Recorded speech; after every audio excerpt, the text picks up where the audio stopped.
I have this one more question. How much important it is to have separate types of shares that we take? मतलब अगर समझो मेरे पास कुछ है जो पावर से रिलेटेड है, सो इज इट इम्पोर्टेंट कि हमारे पास अलग अलग टाइप के शेयर्स हो, और इज इट इम्पोर्टेंट कि हम कोई एक ही पकड़े और उसमें लाइक बहुत सारी स्टडी करें और फिर वही ले आगे जाके? बहुत अच्छा क्वेश्चन है।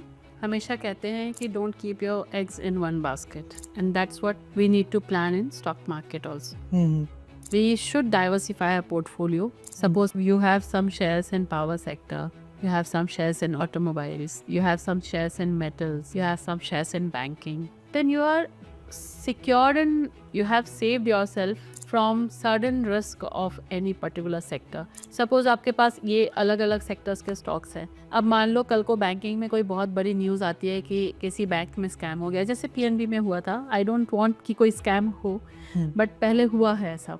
तो मान लो कि कभी ऐसा कोई स्कैम हो गया कि पीएनबी में स्कैम हो गया and some person took money and went off, तो पीएनबी का क्या हाल हुआ? पीएनबी के साथ बाकी बैंकिंग सेक्टर्स भी बहुत पिटे थे उस समय।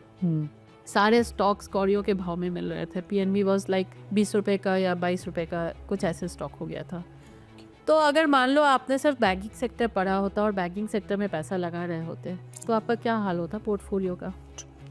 पर यही अगर आप अलग अलग सेक्टर में लगाते हो तो आप उसमें बच जाते हो। मान लो एक सेक्टर अच्छा नहीं कर रहा है, because you have to do basket investing. You can't do investing in only one particular type of company, particular one type of sector. आपको हमेशा बास्केट इन्वेस्टिंग करनी है जिसमें आपके सेक्टर्स डिवाइडेड हो डिफरेंट टाइप्स ऑफ कंपनीज में, जो अभी के टाइम में रिलेवेंट हो। तो आप इस तरह से अगर इन्वेस्ट करते हो तो डेफिनेटली आप किसी भी बड़ी ऐसी आपदा जो कि आपको पता नहीं है होने वाली है, उससे आप बच सकते हो, अपने आप को बचा सकते हो।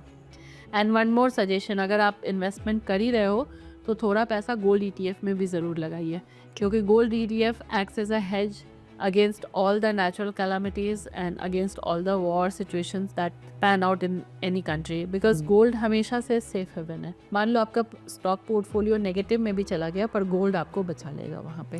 कहीं ना कहीं वो आपको थोड़े पॉजिटिव रिटर्न्स वहाँ पे देता है और आपको एक संतुष्टि होती है कि चलो मुझे कुछ तो पॉजिटिव रिटर्न्स मिल रहे हैं। तो पोर्टफोलियो में गोल्ड होना ज़रूरी है as an ETF। So one last question that I have, as a newcomer, आपने कहा है कि like there are long term वाले जो हम ट्रेड्स लेके रखते हैं वो, and there are short term जो लाइक हमें इंस्टेंट मनी देता है। So if I want to get some quick short returns, what should be the right approach for it? Study. That's the only way out. Study, learn, because when there is high risk, there is high return. Short term is always known for higher risk.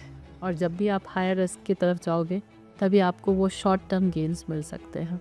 इसके लिए आपको पढ़ना होगा और कुछ नहीं कर सकते। स्टॉक्स अगर बता दूँ या फिर यूँ कह लो कि टिप्स में अगर दे दूँ तो कहीं ना कहीं वो टिप्स आपको हो सकता है हेल्पफुल हो जाएंगे, जो मैं ट्विटर पे हमेशा पोस्ट करती रहती हूँ। बट ये क्या आपके साथ लॉन्ग रन में चलेंगे? क्या आप मेरे बताए हुए स्टॉक पे उतना विश्वास कर पाओगे जितना आप खुद एनालाइज करोगे, उस पर करोगे? मैं आपको कोई स्टॉक बता दूंगी, आपको लगेगा कि हाँ मैम ने बताया है अच्छा स्टॉक होगा, उन्होंने रिसर्च की है, सब कुछ है, पर आप उसमें 10,000 से ज़्यादा बढ़ नहीं सकते हो, क्योंकि आपको वो कन्विक्शन नहीं मिलेगा कि मुझे लगाना है या नहीं लगाना है। पर वही अगर आपने खुद से वो स्टॉक आइडेंटिफाई किया, एनालाइज किया, कल को आके आप मुझसे पूछ भी सकते हो ट्विटर पे, तो ओपन फोरम है, कोई भी क्वेश्चन पूछ सकता है, आप पूछ सकते हो मुझसे, मैं आंसर करूँगी आपके क्वेश्चंस का।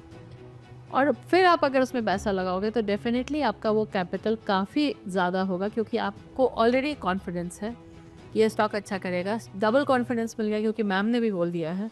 तो फिर आप 10,000 की जगह, और मान लो आपके पास पैसे नहीं, आप जुगाड़ करके, पेरेंट्स से मांग के, जुगाड़ in the sense not wrong, but parents लेके या कहीं से भी कुछ भी करके आप उसमें ज़्यादा पैसा लगाएंगे और आपको ज़्यादा रिटर्न मिलेगा। तो स्टडी इज़ द ओनली की for this thing, for your confidence and for your conviction.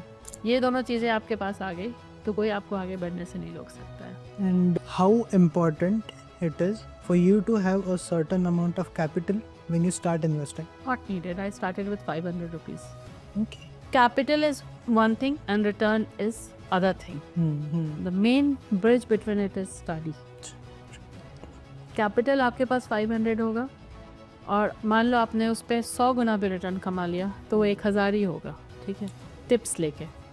But अगर आपने पढ़ लिया तो आपका वो कैपिटल खुद ही बढ़ता जाएगा, आपको पता भी नहीं चलेगा, जैसा मेरे साथ हुआ। कैपिटल मेरा खुद ही बढ़ता गया बिकॉज जैसे जैसे मैं पढ़ती गई वैसे वैसे मुझे कॉन्फिडेंस आता गया and I started increasing my capital. तो दोनों दो चीज़ें हैं और इसके बीच की कड़ी सिर्फ स्टडी है, पढ़ाई। जितना आप अपने आप को टाइम देंगे, पढ़ेंगे, उतना अच्छा। Thank you ma'am.